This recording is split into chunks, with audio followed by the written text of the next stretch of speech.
আজি আমি চুৰেণ দাস মহাবিদ্যালয়ৰ ৪৬ সংখ্যক প্ৰতিষ্ঠা দিৱস দিনজোৰা কাৰ্যসূচীৰে আমি সম্পন্ন কৰিছোঁ আৰু এই ৪৬ সংখ্যক প্ৰতিষ্ঠা দিৱস অহাৰ লগে লগে আমি সোণালী জয়ন্তীৰ ফালে গতি কৰি আছোঁ। সেই কথাখিনিও আজি আমি ৰাতিপুৱা কাৰ্যসূচীতে হওক মুকলি সভাতে হওক আমি কৈছোঁ।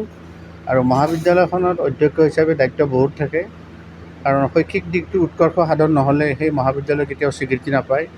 আৰু সেইবাবে আমি যিখিনি পদক্ষেপ লৈ আগবাঢ়ি আহিছোঁ অনাগত দিনৰ পৰা, ইতিমধ্যে আমি নেকৰ 3rd চাইকেলত কামৰূপ জিলা গ্ৰাম্যত আমি প্ৰথমখন মহাবিদ্যালয় হিচাপে আমি স্বীকৃতি লাভ কৰিছোঁ। আৰু সেই অনুযায়ী আমি এতিয়া বিভিন্ন কোৰ্চ কেৰিকুলামেই হওক, স্কিল কোৰ্চেই হওক বা অট'নমাছ পৰ্যায়ৰ ফালে আমি গতি কৰিছোঁ। আমি আশা ৰাখিছোঁ অহা বৰ্ষৰ পৰা আমি অট'নমাছ মহাবিদ্যালয় হিচাপে বিশ্ববিদ্যালয় অনুদান আয়োগ UGCৰ পৰা আমি স্বীকৃতি পাম। আৰু এইবিলাক কৰাৰ লগে লগে এই অঞ্চলৰ যিবিলাক অভাৱ অভিযোগ আছে ছাত্ৰ ছাত্ৰীৰ পঢ়া শুনাৰ ক্ষেত্ৰত, যিমানখিনি পাৰে আমি সেইখিনি নাইকিয়া কৰিবলৈ চেষ্টা কৰিছোঁ আৰু কাম আমি কৰি গৈয়ে আছোঁ। গতিকে আমি থকা দিনলৈকে শেষ মুহূৰ্তলৈকে আমি আমাৰ মহাবিদ্যালয়খন আপোনালোকৰ সহায় সহযোগিতা, ৰাইজৰ সহায় সহযোগিতাত বা হাজো অঞ্চলৰ গোটেই ৰাইজৰ সহযোগত আমি আগবঢ়াই লৈ যাব পাৰিম, তাকে কামনা কৰিছোঁ। কলা শাখা বিজ্ঞান শাখা দুয়োটা হ'ল, এতিয়া বাণিজ্য শাখাটোৰ অকণমান হয়, বাণিজ্য শাখাৰ ক্ষেত্ৰত আমি আজিকালি যিটো চৰকাৰী নিয়ম সেই মৰ্মে আমি আজি 2 বছৰ আগতে আমি অসম চৰকাৰৰ শিক্ষা বিভাগত আমি আবেদন কৰি থৈছোঁ।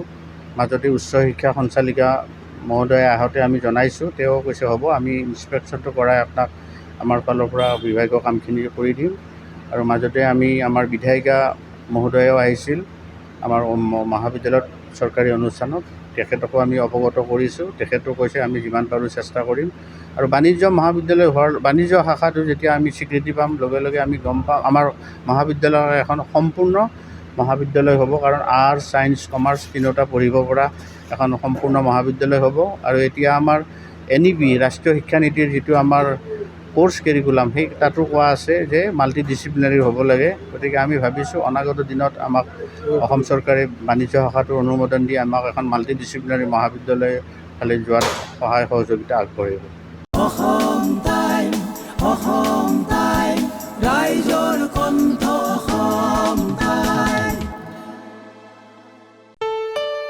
ঘৰত আনন্দ আৰু সম্পৰ্কৰ চমক বজাই ৰাখিবলৈ জৰুৰী হৈছে সকলো আনন্দময় মুহূৰ্তত মৰমৰ উপহাৰ দিয়াটো। সেইবাবে মধুশ্ৰী জুৱেলাৰ্ছে আনিছে সকলো ৰঙীন ক্ষণৰ বাবে বিশেষ গহনা। হীৰাৰে হওক, সোণৰে হওক বা ৰূপৰে হওক, শ্ৰেষ্ঠ ডিজাইনছ আৰু হলমাৰ্কযুক্ত গহনাই ৰাখে সম্পৰ্কক নিখুঁত। তেনেহ'লে আজিয়ে আনক আনন্দ মধুশ্ৰী জুৱেলাৰ্ছৰ সৈতে। যোগাযোগ কৰক 7028000341 নাইবা ভিজিট কৰক LNB ৰোড, নলবাৰী, অসম।